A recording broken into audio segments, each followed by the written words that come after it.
Seguimos con la serie La búsqueda del carácter. ¿A cuánto les gustan las series? ¿Les gusta tener series? Bueno, a mí me gusta porque es muy difícil desarrollar un tema en una sola plática, o dos pláticas, o tres pláticas. Si queremos realmente profundizar en los temas, tenemos que dar una serie completa. Así que a través de todo el año estaremos dando diferentes series. Y estamos en la búsqueda del carácter. Y déjame empezar diciendo que el principal enemigo en el desarrollo del carácter somos nosotros mismos. Yo soy mi enemigo para desarrollar carácter. Es más, apúntate así con el dedo, ¿sí? Yo soy mi enemigo. No podemos llegar a ser personas de carácter al menos que nos declaremos la guerra a nosotros mismos. Esta es una guerra constante en la que no hay tregua. Tenemos que estar peleando en contra de nosotros mismos en todo momento, todos los días y toda la vida para poder llegar a ser personas de carácter. Hemos estado hablando en la serie de espiritualidad sana y también en esta serie acerca de el ego y acerca del alma. Y establecimos la semana pasada que el carácter proviene del alma, no del ego. El ego se fortalece con victorias externas, el carácter con victorias internas. ¿Qué quiero decir con esto? Cuando hablamos de victorias externas del ego, estamos hablando de las cosas que logramos en la vida, las cosas que ganamos en la vida, las cosas visibles que tenemos en la vida. Mi casa, mi auto, mi dinero, mi negocio, mi prestigio, todo esto tiene que ver con victorias externas. Pero el carácter no se desarrolla a través de esa manera. El carácter se desarrolla con victorias internas, cuando nos ganamos esa pelea en contra de nosotros mismos. Salomón parece que tenía una idea muy clara de qué se trataba esto cuando dijo: más vale tener control propio que conquistar una ciudad.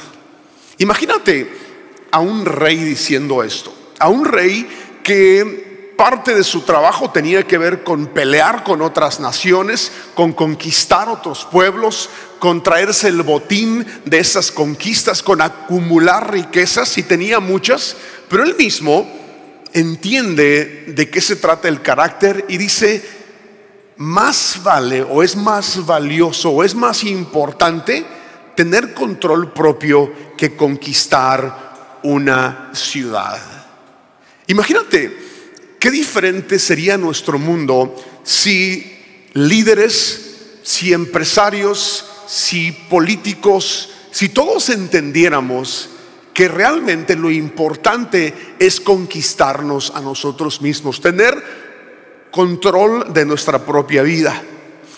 Si solo nos enfocamos en las victorias externas, de acuerdo a Jesús, ganamos el mundo, pero perdemos nuestra alma. Y cuando decimos perdemos nuestra alma, estamos diciendo nos olvidamos de lo que importa, nos olvidamos del carácter, nos olvidamos de lo que realmente se trata la vida, de poner atención a nuestra alma.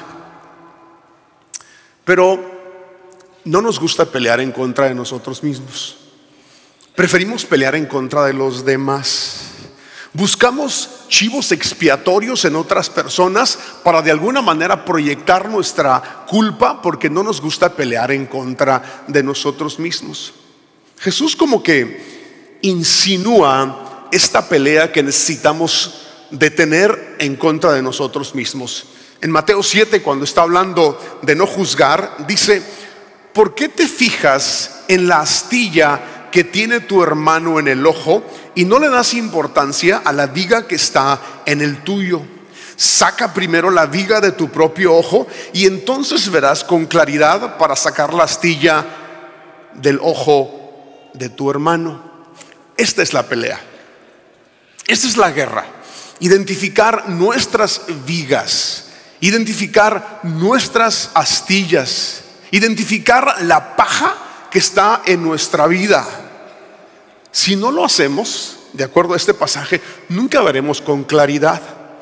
Cuando nosotros no nos fijamos en nuestras propias faltas, no veremos con claridad a las otras personas. Y el juicio que hagamos de los demás siempre será un juicio obstruido por nuestras propias faltas. Cuando pasamos la vida tratando de cambiar a los demás, puede ser una indicación muy clara de que no nos queremos cambiar a nosotros mismos. Pero ¿sabes? Hay algo muy interesante, y es algo que yo he aprendido con el paso de los años, que cuando remuevo la viga de mi ojo, cuando remuevo la astilla de mi ojo, ya no estoy tan interesado en remover la astilla de mi hermano o de mi prójimo. ¿Sí me explico? Como que te vuelves compasivo después de esto. Como que te das cuenta de que no es tan importante estar sermoneando a medio mundo y ya no quieres estar haciéndolo. Pero sucede solamente cuando peleamos en contra de nosotros mismos. En este mismo pasaje, o en estos mismos capítulos de Mateo, mira lo que dice Jesús acerca del ojo. Dice, el ojo es la lámpara del cuerpo. Por tanto, si tu visión es clara, todo tu ser disfrutará de la luz. Pero si tu visión está nublada, todo tu ser estará en oscuridad. Si la luz que hay en ti es oscuridad, qué densa será esa oscuridad. Si tu visión es clara, si tu ojo está bien, si has quitado la viga de tu ojo, tendrás una visión más clara. Pero para mí la visión más clara es una visión acerca de nosotros mismos, acerca de quienes nosotros realmente somos. Es por eso que constantemente tenemos que hacer un inventario de nuestras faltas. Tenemos que hacer un inventario de nuestros defectos, de nuestros pecados.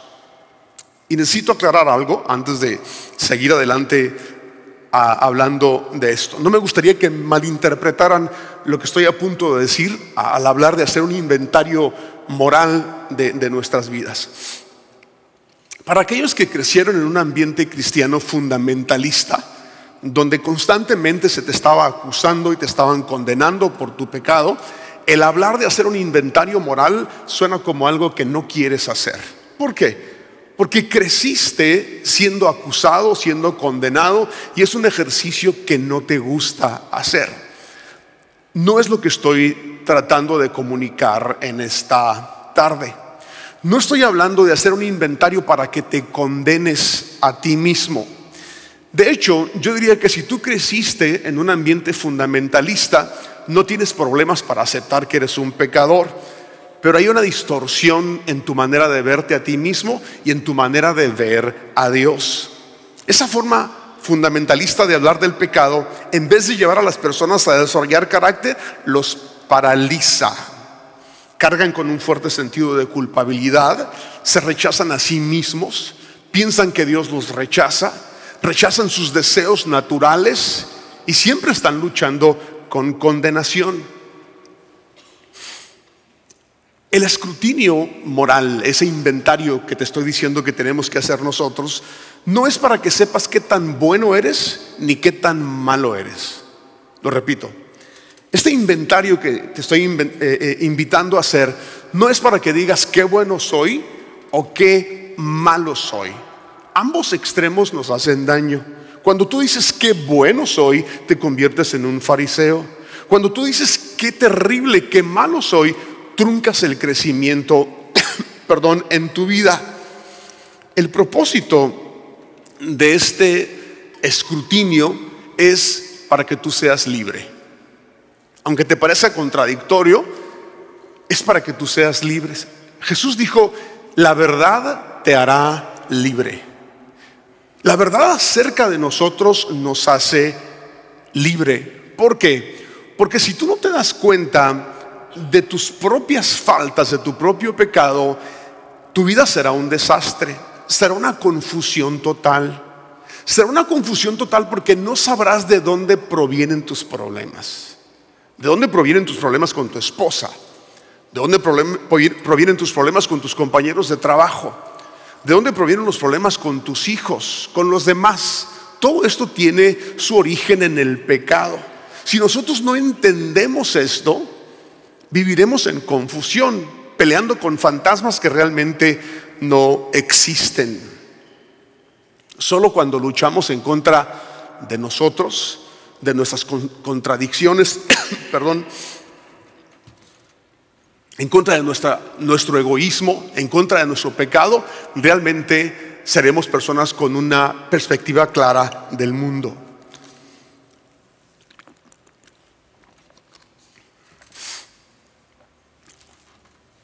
Para llegar a la cima del carácter es necesario pasar por el valle de la autoconfrontación. Me tengo que confrontar a mí mismo. Y lo que te voy a decir ahora es muy importante. Si te vas a llevar algo en esta tarde, llévate esto. Nuestros problemas no provienen del pecado, sino de la falta de conciencia acerca de nuestro pecado. ¿Sí? Nuestros problemas no provienen del pecado, sino de la falta de conciencia acerca de nuestro pecado.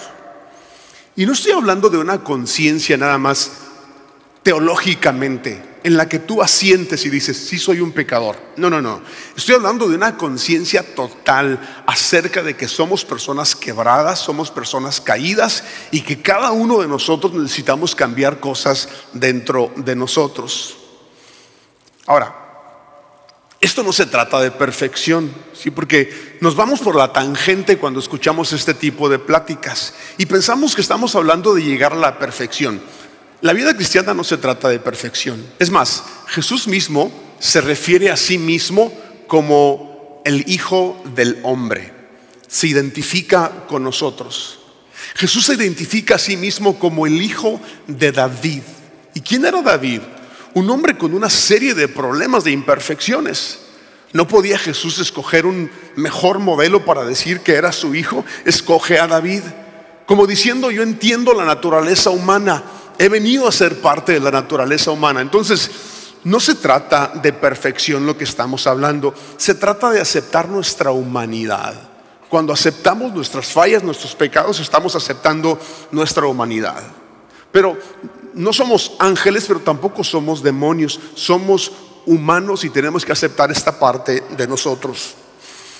Esta guerra de la que estoy hablando se hace más real cuando nos damos cuenta de que al ego no le gusta porque piensa que nunca se equivoca. El ego piensa que siempre tiene la razón, que siempre está bien. El ego se irgue, pero el alma se doblega. El alma se doblega, se dobla, se postra, se hinca. Siempre está reconociendo su falta, su pecado. Entonces estamos hablando acerca de ser honestos en lo que tiene que ver con nuestra naturaleza dual, de que nosotros hay bien, pero también hay mal. En eso de pelear en contra de nosotros mismos tenemos que entender varias cosas. A veces tenemos que ser duros con nosotros mismos. Tenemos que ser intransigentes con nosotros mismos. Hay ciertas cosas de la Biblia como que de repente nos sacan un poquito de onda, de veras. O sea, tenemos que hacer eso. Prácticas del Antiguo Testamento que ahora las vemos nosotros con ojos de desconfianza, ¿no? Por ejemplo, la gente en el pasado, cuando se arrepentían de sus pecados, se vestían de cilicio. Imagínate la ropa más incómoda que te puedas poner. Hoy en la mañana, mientras me ponía esta camisa, me estaba picando el cuello y le digo, Pecos, amor, corta la etiqueta de esta camisa. Y con una tijera me cortó la etiqueta de esta camisa porque me raspaba un poquito nada más, me incomodaba. Imagínate que los del Antiguo Testamento, cuando se arrepentían de su pecado, se vestían de este tipo de ropa que les daba comezón, o sea, les raspaba por todas partes. ¿Por qué hacían esto? ¿Querían castigarse a sí mismos? No, estaban de alguna manera dándonos una parábola acerca de la guerra en contra de nosotros mismos, ¿sí? Cuando en el Antiguo Testamento se habla de ayunar y en el Nuevo Testamento, se habla de ayunar, se está hablando de esta guerra en contra de nosotros mismos, de esta intransigencia que tenemos que tener. No ayunamos porque estamos buscando el favor de Dios, ayunamos porque entendemos que tenemos que pelear en contra de nosotros mismos. Pablo lo tenía muy claro cuando él dijo, no corro como a la aventura, y tampoco golpeo como aquel que golpea el aire. Dice, sino que golpeo mi cuerpo y lo pongo en servidumbre. Obviamente no está hablando de literalmente darse de latigazos, flagelarse. Está hablando de la guerra en contra de sí mismo. Golpeo mi cuerpo y lo pongo en servidumbre. Este concepto de pelear en contra de nosotros mismos, de hacernos la guerra a nosotros mismos, es algo que se ha perdido con el tiempo, porque vivimos un cristianismo diferente donde pensamos que estamos bien en todas las áreas, pero no. Si queremos crecer, tenemos que pelear en contra de nosotros mismos. Las analogías que se dan en la Biblia para nosotros los cristianos es que somos soldados, ¿sí?, que somos luchadores grecorromanos, que somos corredores en el estadio. Pero siempre hemos interpretado estas cosas como pelear en contra del diablo, ¿verdad? Como pelear en contra de allá afuera. Pero no, tiene que ver con pelear en contra de nosotros mismos. Somos soldados peleando en contra de nosotros mismos. Somos corredores compitiendo el alma con el ego dentro de nosotros mismos. Somos luchadores grecorromanos luchando en contra de eso dentro de nosotros que no nos deja crecer. Mira lo que dice el autor de Hebreos en relación a esto. Dejemos a un lado todo lo que nos estorba y el pecado que nos enreda y corramos con fortaleza la carrera que tenemos por delante. No se cansen ni se desanimen. Jesús soportó la cruz. Por lo tanto, mediten en el ejemplo de Jesús. Ustedes aún no han tenido que llegar hasta la muerte en su lucha contra el pecado. No sé si hay más que decir, ¿verdad? Como que ustedes creen que están peleando en contra de ustedes mismos. Ustedes no han llegado a la muerte, dice el autor de Hebreos. Ustedes no han llegado a la sangre en su lucha en contra de Dios. Jesús llegó a la sangre en su lucha en contra del pecado. Ustedes no han hecho eso, pero no se conformen, peleen, corran, avancen, despójense del pecado que los agobia. Pero dice, no se cansen ni se desanimen. ¿Y por qué este énfasis? No se cansen ni se desanimen. Porque esto es una pelea de todos los días. Porque esto es una pelea que tendrás hasta el día que tú mueras. No te canses ni te desanimes. Pero dices, es que di un paso adelante y luego di dos hacia atrás. No te canses ni te desanimes.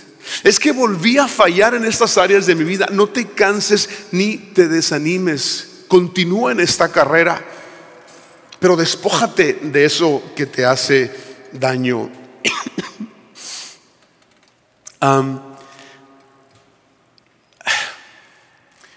¿Cómo te explico esto? La lucha, esta que estoy hablando, es lo que te hace humano. Si tú no tuvieras esta lucha, no fueras humano. Y hablaré un poco más acerca de esto, pero déjame decir otra cosa. Aparte de la austeridad y la intransigencia en contra de nosotros mismos, aparte de la guerra en contra de nosotros mismos, es importante entender que hay otro ingrediente que es muy necesario, y es el amor. Porque nos podemos ir por la tangente pensando, no, pues me voy a odiar y me escupo a mí mismo, soy un gusano. No. Tienes que amarte a ti mismo, reconocer tu naturaleza dual, pecaminosa, humana. Es bueno, pero también tienes que amarte a ti mismo. Debes disfrutar la vida que Dios te dio. Debes dar gracias por tus deseos, ¿sí? Esos deseos que te enseñaron a odiar porque te dijeron que esos deseos naturales en ti son pecaminosos. No es cierto. Son pecaminosos cuando se salen fuera de control. Debes dar gracias a Dios por tus deseos naturales que son parte de tu humanidad. Y entender que los problemas que tú tienes, las luchas que tú tienes, son como la catapulta que te van a llevar a desarrollar el carácter en tu vida. Esto es muy importante. Si dejas de luchar en contra de ti mismo, poco a poco empiezas a morir. Dejas de vivir, eres menos humano. Si dejas esta lucha de la que estamos hablando diaria, dejas de vivir y empiezas a morir. Te vuelves más un animal que realmente un ser humano. Es la lucha lo que nos mantiene vivos. Es la lucha la que te mantiene unido a tu esposa, ¿sí? Si has estado casado por 10, 15, 20, 30, 40 años, te felicito, porque has estado luchando en contra de ti mismo. Sí, has estado venciendo esas cosas que te hacen egoísta, que te hacen malhumorado, todas las cosas malas. Has estado luchando contigo y por eso sigues en esta relación. La relación con tus hijos es el resultado de esa lucha que tú tienes diariamente. El mundo gira porque nosotros estamos luchando y debemos de seguir luchando. ¿Sabes cuándo se acaba esta lucha? No para todos, pero para muchos, cuando estás en agonía. Cuando estás a punto de morir, el ego empieza a morir también. Y lo que permanece es el alma en los últimos días de tu vida. Si has conocido a personas que están al borde de la muerte y que son un pan dulce, ¿sí? A mí me ha tocado visitar a muchas personas al borde de la muerte en hospitales y hay algo diferente en sus vidas. La lucha se acabó. Están muriendo. El alma está ganando en ellos. Yo me acuerdo de mi papá en los últimos días de su vida, cuando iba a visitarlo a su casa. Se me hacía muy interesante que se fijaba en cosas que antes no se había fijado. Recuerdo una tarde que estábamos sentados en la sala y él estaba viendo hacia el jardín y me empieza a hablar de las flores en el jardín. Y que viera las flores en el jardín, el color de las flores. Y yo estoy pensando, mi papá nunca en su vida se fijó en las flores. Sí, tenía otras luchas, pero en ese momento ya había dejado de luchar. Era como que lo que ahora importa es la belleza. Lo que ahora importa son mis hijos. Lo que ahora importa es mi vida. Y ya se acabó la pelea. Si tú dejas de pelear en vida, estás muriendo. La lucha debe de continuar. Es como luchar en contra de nuestra sombra, ¿sí? Es como tener una pelea de box en contra de un pugilista invisible. Así estaremos toda la vida. No niegues lo que tú eres dentro de ti. No niegues el pecado en ti. Mira lo que dice Juan: si afirmamos que no tenemos pecado, nos engañamos a nosotros mismos y no tenemos la verdad. ¿Cuál es la verdad? Soy pecador. Tengo muchas deficiencias, tengo muchas faltas, tengo muchas cosas que necesito cambiar. Al mundo moderno no le gusta reconocer esto de soy pecador. Hubo un tiempo en el que, por mi mentalidad evangélica triunfalista, me molestaba mucho que las personas que iban a Alcohólicos Anónimos estuvieran diciendo todo el tiempo soy alcohólico. No sé si hay gente aquí que ha estado en Alcohólicos Anónimos, pero los de Alcohólicos Anónimos siempre se ponen de pie y dicen soy alcohólico. Y a mí me molestaba mucho que estuvieran diciendo soy alcohólico después de haber pasado 10, 15 años sin tomar una gota de alcohol. Yo pensaba, esto nos está condicionando para que vuelvan otra vez a tomar, porque están declarando que son alcohólicos. Obviamente yo estaba equivocado, porque todos estos conceptos de Alcohólicos Anónimos son totalmente bíblicos, ¿sí? Es más, lo que nos mantiene a nosotros en la dirección correcta es el reconocer que somos pecadores. Por eso el alcohólico te dice soy un alcohólico. Esto es algo que debemos de hacer nosotros constantemente: vernos a nosotros mismos, ver nuestras faltas, ver nuestro pecado. Diariamente tenemos que afirmar que tenemos un problema. El reconocer y nombrar nuestras faltas será el mejor regalo que nos daremos a nosotros mismos y a las personas que nos rodean. Piensa en eso por un momento. El mejor regalo que tú le darás a las personas que te rodean y a ti mismo es reconocer tus faltas. Será más fácil que te amen, será más fácil que tú cambies cuando tú reconoces tus faltas. Si siempre te estás negando, si nunca quieres tomar responsabilidad por tus acciones en un pleito familiar, en un pleito en tu trabajo, en un pleito con tus hijos, en un pleito con los demás, si te estás negando a hacer esto, tus relaciones serán muy difíciles. La gente honesta, la gente transparente es gente libre. La gente que dice soy esto es gente libre y es aceptada por los demás. A todos nos gusta la gente así. ¿Quién te cae mejor en esta historia? 2 hombres fueron al templo a orar. Uno era fariseo y el otro era un despreciado cobrador de impuestos. El fariseo, de pie, apartado de los demás, hizo la siguiente oración: te agradezco, Dios, que no soy un pecador como todos los demás, pues no engaño, no peco y no cometo adulterio. Para nada soy como ese cobrador de impuestos. Ayuno 2 veces a la semana y doy el diezmo de mis ingresos. En cambio, el cobrador de impuestos se quedó a la distancia y ni siquiera se atrevía a levantar la mirada al cielo mientras oraba, sino que golpeó su pecho en señal de dolor mientras decía: oh Dios, ten compasión de mí porque soy un pecador.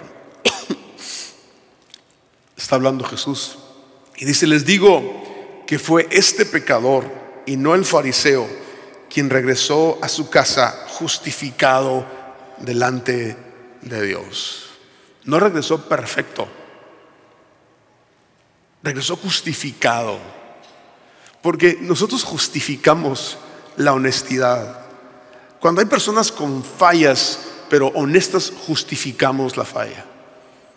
Esa semana le pedí a alguien en la oficina que me hiciera algo y después de 3-4 días le digo: oye, no me ha llegado lo que te pedí. Y me dice: se me olvidó. Le digo: muchas gracias por ser honesto. Prefiero eso a que la gente me diga: es que lo hice, pero luego un archivo la gente se inventa cosas, de verdad. Pero cuando te dicen la verdad: ¿sabes qué se me olvidó? Ahí te lo encargo, por favor, que no se te olvide. El publicano es honesto y por eso termina bien. El fariseo niega su condición. El ego lo domina y termina mal. En el Salmo 139, David nos habla un poco acerca de este inventario que tenemos que hacer. Dice: examíname, oh Dios, y sondea mi corazón. Ponme a prueba y sondea mis pensamientos. Fíjate si voy por el camino y guíame fíjate si voy por mal camino y guíame por el camino eterno. Esta oración implica ese inventario del que te estoy hablando. Pecos a veces imprime versículos y los pone en diferentes partes en la casa, y este es un versículo que me acuerdo que a través de los años lo imprime. Creo que cuando me ve mal lo imprime y lo pone para que lo lea yo y haga ese examen constante. Imprímelo, pégalo en alguna parte de tu casa, en el refrigerador, en algún pasillo que lo puedas ver. Examíname, sondea mis pensamientos, ponme a prueba, déjame ver las cosas que están mal en mí.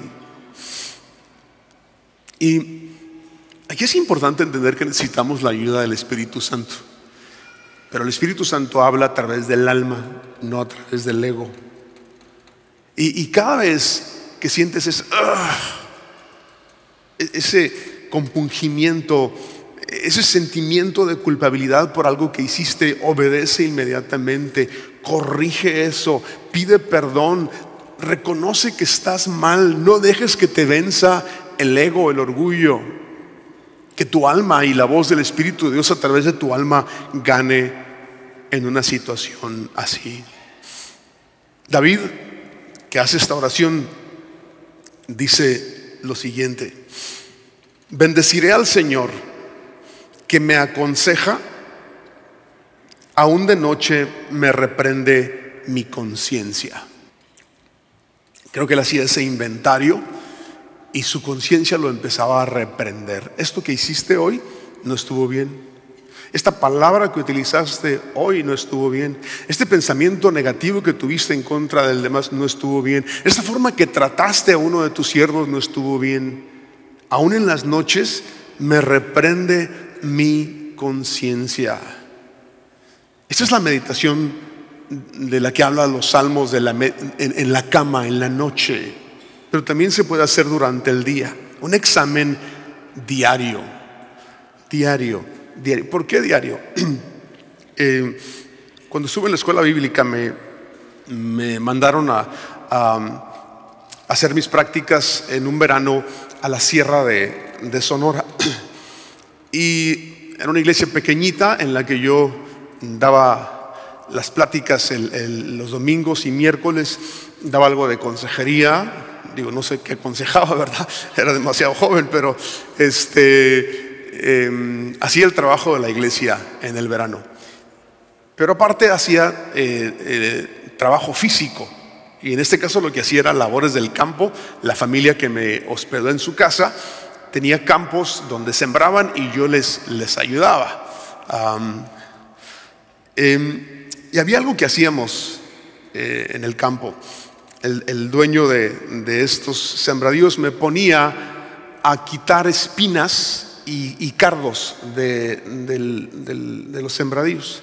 Y era algo de casi todos los días estar quitando espinas y cardos.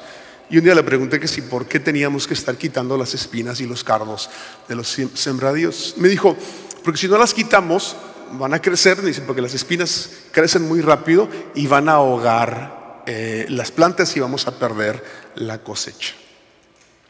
Por eso tenemos que pelear diariamente en contra de nuestro pecado.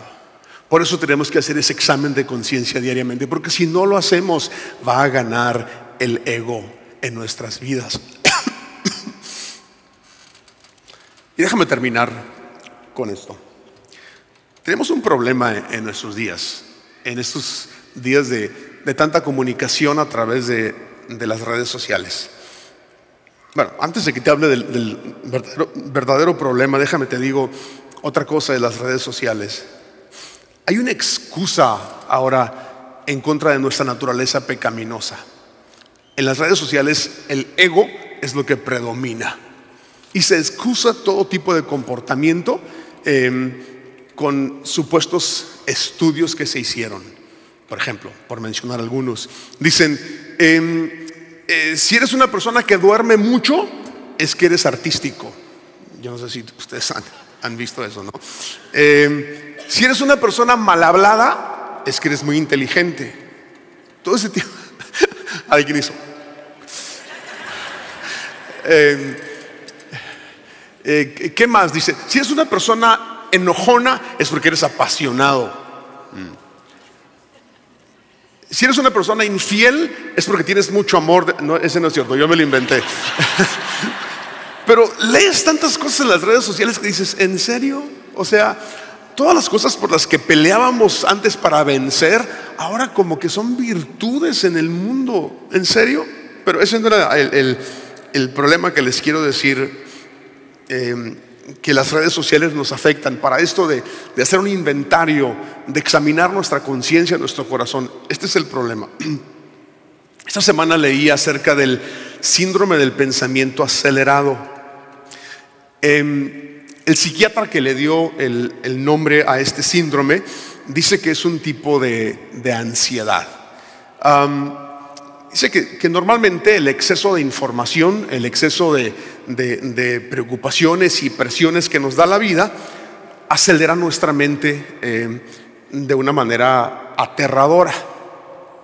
Dice que en la era digital, la era que estamos viviendo, esto está pasando con una intensidad que nunca existió.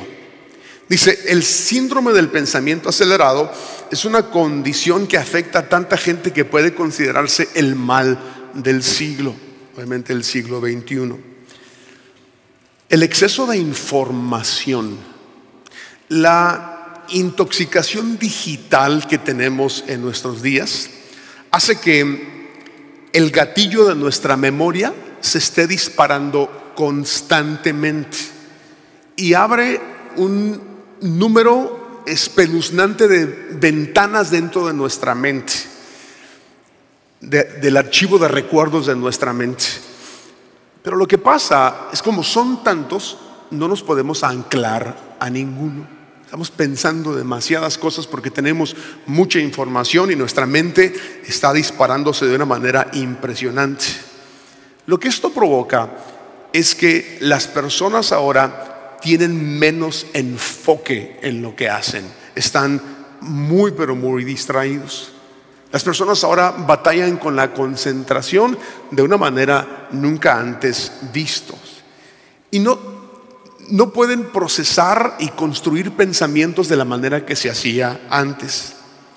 El resultado, dice el psiquiatra, es una velocidad espantosa y estéril de pensamientos. Imagínate esto: no te puedes concentrar y lo que piensas son pensamientos estériles que no producen nada. Yo me pregunto realmente, ¿qué tanto podemos hacer un inventario moral? ¿Qué tanto podemos nosotros realmente hacer ese examen de nuestra vida si nuestros pensamientos están por todos lados?